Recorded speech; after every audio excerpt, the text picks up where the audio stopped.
is going to take you through the brand new Barnes & Noble Nook Wi-Fi edition. Now this will be the same hardware and menu system that the 3G or the Wi-Fi edition will use. For just this review, we're going to use the Wi-Fi edition. Okay guys, so we've turned this on, and when you turn it on for the first time, you have to configure some menu options, such as your language, dictionary options, and such.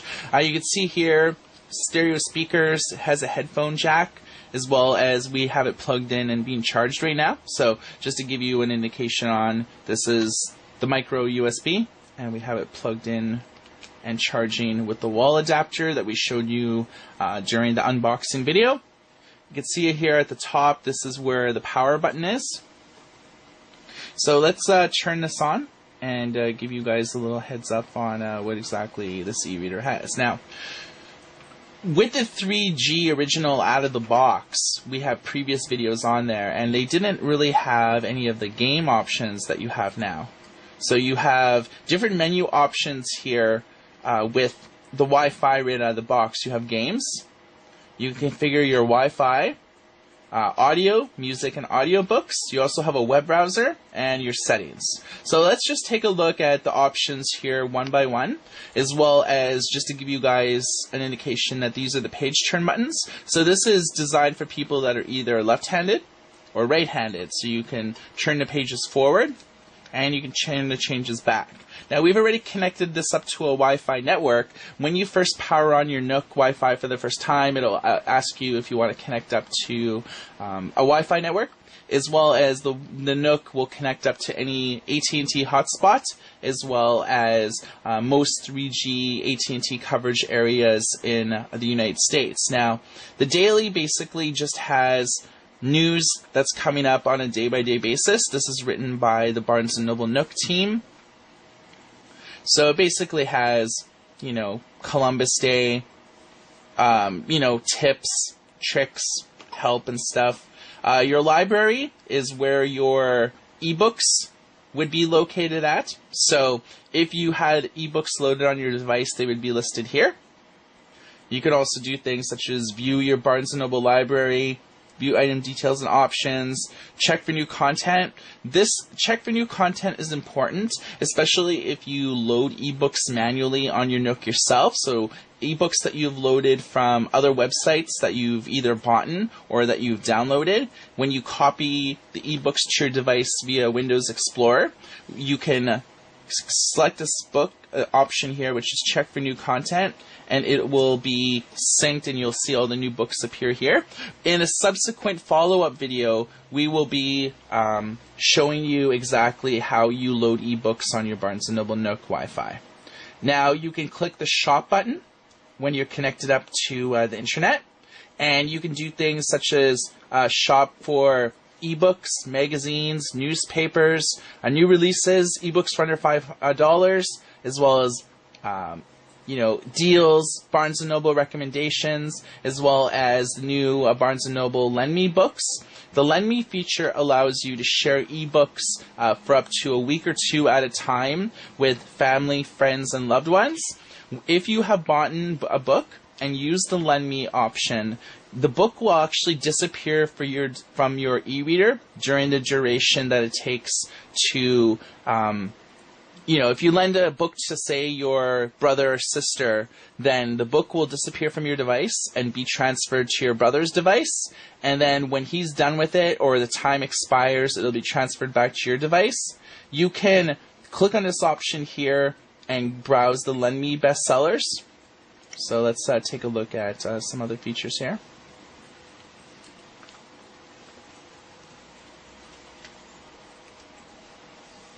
Also, just so you know, to scroll up and down here, you would hit the virtual touchscreen menu at the right here. So this is how you would browse. And then if you wanted to, say, look at the New York Times bestsellers, you would simply click this little 0 button here, which is basically an insure button.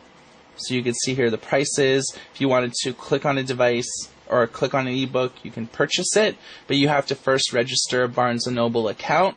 The best way to do it is to first register an account on your PC, and then you can enter the details into your e-reader via another menu option. So this is the Barnes & Noble shop.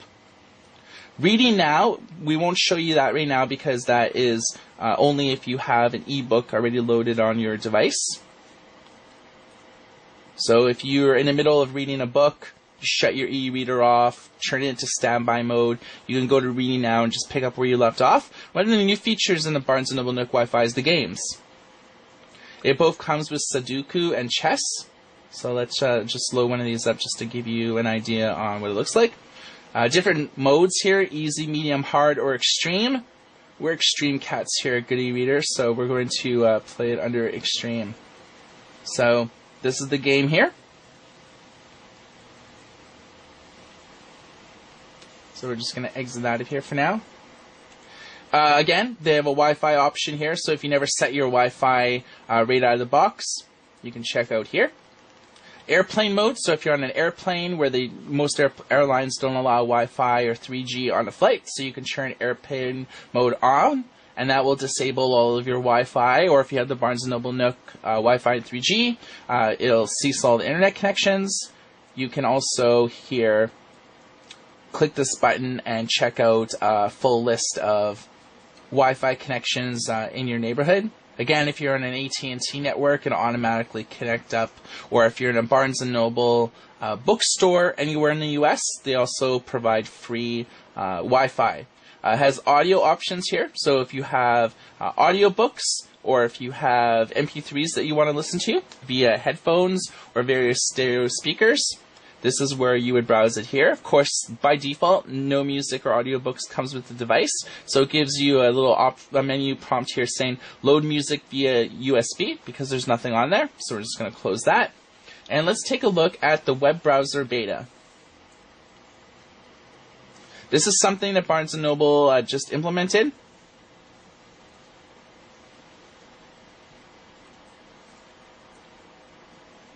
So, of course, again, this here's touchscreen at the bottom.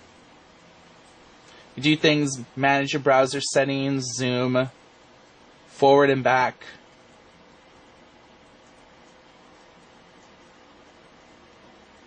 It's basically instructions here when you load it for the first time, telling you how you can swipe and how you can, browse the web. So we can type in go to, and we want to go to a web page. And by default, this is the web page. But we want to type in a web page that's near and dear to our heart.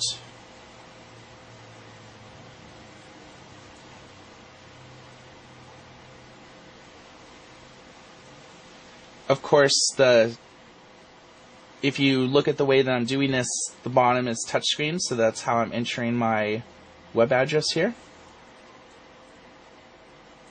I'm going to click submit.